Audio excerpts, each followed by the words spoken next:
2G ತರಂಗಾಂತರ ಹಂಚಿಕೆ ಹಗರಣ ಸಂಬಂಧ ಜನತಾ ಪಾರ್ಟಿ ಮುಖಂಡ ಸುಬ್ರಹ್ಮಣ್ಯ ಸ್ವಾಮಿ ಸಲ್ಲಿಸಿದ್ದ ಅರ್ಜಿಯನ್ನು ಸಿಬಿಐ ವಿಶೇಷ ನ್ಯಾಯಾಲಯ ವಿಚಾರಣೆಗೆ ಅಂಗೀಕರಿಸಿದೆ.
ಟೂಜಿ ತರಂಗಾಂತರ ಹಂಚಿಕೆ ಹಗರಣ ಸಂಬಂಧ ಜನತಾ ಪಾರ್ಟಿ ಮುಖಂಡ ಸುಬ್ರಹ್ಮಣ್ಯ ಸ್ವಾಮಿ ಸಲ್ಲಿಸಿದ ಅರ್ಜಿಯನ್ನು ಸಿಬಿಐ ವಿಶೇಷ ನ್ಯಾಯಾಲಯ ವಿಚಾರಣೆಗೆ ಅಂಗೀಕರಿಸಿದೆ.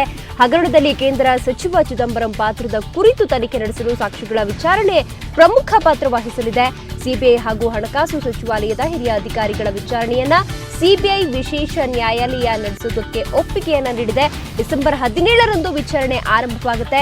ಸುಬ್ರಹ್ಮಣ್ಯ ಸ್ವಾಮಿ ಸಾಕ್ಷಿಗಳ ವಿಚಾರಣೆಯ ಬಗ್ಗೆ ನ್ಯಾಯಾಲಯಕ್ಕೆ ಮಾಹಿತಿ ನೀಡಲಿದ್ದು, ಸಾಕ್ಷಿಗಳ ವಿಚಾರಣೆಯ ಅಗತ್ಯವನ್ನ ಮನವರಿಕೆ ಮಾಡಿಕೊಡಲಿದ್ದಾರೆ. ನಂತರ ಅಧಿಕಾರಿಗಳ ವಿಚಾರಣೆ ನಡೆಸುವ ಸಾಧ್ಯತೆ ಕೂಡ ಇದೆ.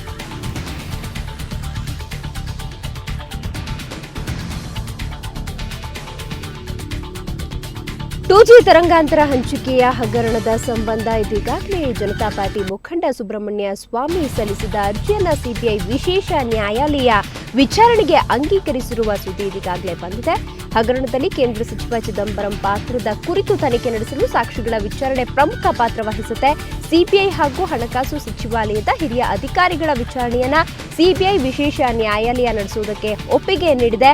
ಡಿಸೆಂಬರ್ 17ರಂದು ಈ ಒಂದು ವಿಚಾರಣೆ ಆರಂಭವಾಗುತ್ತೆ. ಸುಬ್ರಹ್ಮಣ್ಯ ಸ್ವಾಮಿ ಸಾಕ್ಷಿಗಳ ವಿಚಾರಣೆಯ ಬಗ್ಗೆ ನ್ಯಾಯಾಲಯಕ್ಕೆ ಸಂಪೂರ್ಣ ಮಾಹಿತಿಯನ್ನ ನೀಡುತ್ತಾರೆ. ಸಾಕ್ಷಿಗಳ ವಿಚಾರಣೆಯ ಅಗತ್ಯವನ್ನ ಮನವರಿಕೆ ಮಾಡಿಕೊಡ್ತಾರೆ. ನಂತರ ಅಧಿಕಾರಿಗಳ ವಿಚಾರಣೆ ನಡೆಯುವ ಸಾಧ್ಯತೆ ಇದೆ.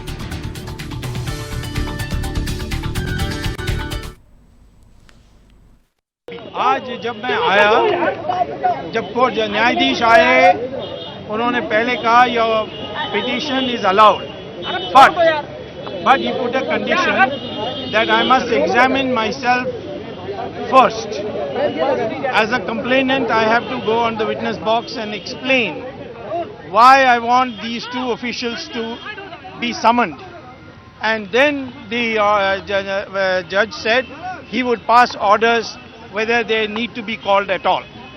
In other words, if he thinks that I have made the case fully and we can go to the next step of issuing a summons for Mr. Chidambaram, then he may not feel it necessary to invite these two witnesses. So what is going to happen on 17th of December? 17th of December, I will enter the witness box and examine myself. ಈ ಬಗ್ಗೆ ಹೆಚ್ಚಿನ ಮಾಹಿತಿಯನ್ನು ಪಡೆಯೋಣ. ನಮ್ಮ ಪ್ರತಿನಿಧಿ ಪ್ರಶಾಂತ್ ನಾಥ್ ಈಗ ದೂರವಾಣಿ ಸಂಪರ್ಕದಲ್ಲಿದ್ದಾರೆ. ಪ್ರಶಾಂತ್, 2G ಹಗರಣ ಸಂಬಂಧ ಸಿಬಿಐ ವಿಶೇಷ ನ್ಯಾಯಾಲಯದ ಸದ್ಯದ ಆದೇಶ ಏನು? ಚಿದುಗೆ ಸಂಕಷ್ಟ ತಪ್ಪಿದ್ದಲ್ಲ, ಆದರೂ ಕೂಡ ಡಿಸೆಂಬರ್ 17ರವರೆಗೆ ರಿಲೀಫ್ ಅಂತಾನೆ ಹೇಳ್ಬೋದು.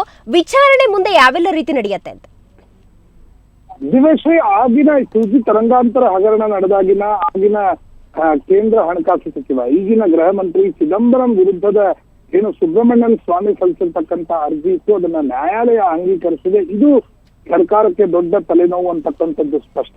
ಈ ಹಂತದಲ್ಲಿ ಇವತ್ತು ಸಿಬಿಐ ವಿಶೇಷ ನ್ಯಾಯಾಲಯ ಹೇಳಿರ್ತಕ್ಕಂಥದ್ದು ಸುಬ್ರಹ್ಮಣ್ಯ ಸ್ವಾಮಿ 17ರಂದು ವಿಟ್ನೆಸ್ ಬಾಕ್ಸ್ ನಲ್ಲಿ ನಿಲ್ಬೇಕು. ವಿಟ್ನೆಸ್ ಬಾಕ್ಸ್ ನಲ್ಲಿ ನಿಂತು ಏಕೆ ಚಿದಂಬರಂ ವಿರುದ್ಧ ಕೂಡ ತನಿಖೆ ನಡೆಯಬೇಕು ಅಂತಕ್ಕಂಥದ್ರ ಬಗ್ಗೆ ಮತ್ತು ಮುಂದಿನ ಸಾಕ್ಷ್ಯಗಳ ವಿಚಾರಣೆಯ ಒಂದು ಅಗತ್ಯತೆ ಇದೆ ಅಂತಕ್ಕಂಥದ್ದು.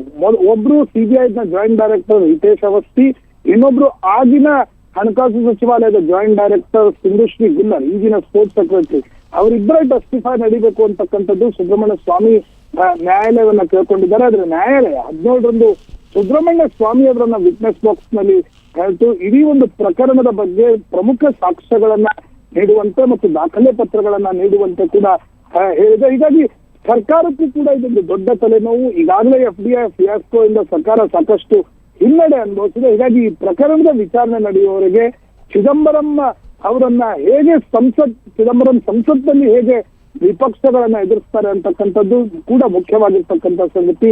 17ರಿಂದ ಚಿದಂಬರಂ ಅವರನ್ನ ಕೂಡ ಅಕ್ಯೂಸ್ ಮಾಡ್ಬೇಕು ಅಂತಕ್ಕಂಥದ್ರ ಬಗ್ಗೆ CBI ವಿಶೇಷ ನ್ಯಾಯಾಲಯದಲ್ಲಿ ವಿಚಾರಣೆ ನಡೆಯಲಿದೆ. ಓಕೆ ಪ್ರಶಾಂತ್, ನಿಮ್ಮೆಲ್ಲ ಮಾಹಿತಿಗಾಗಿ ಧನ್ಯವಾದ.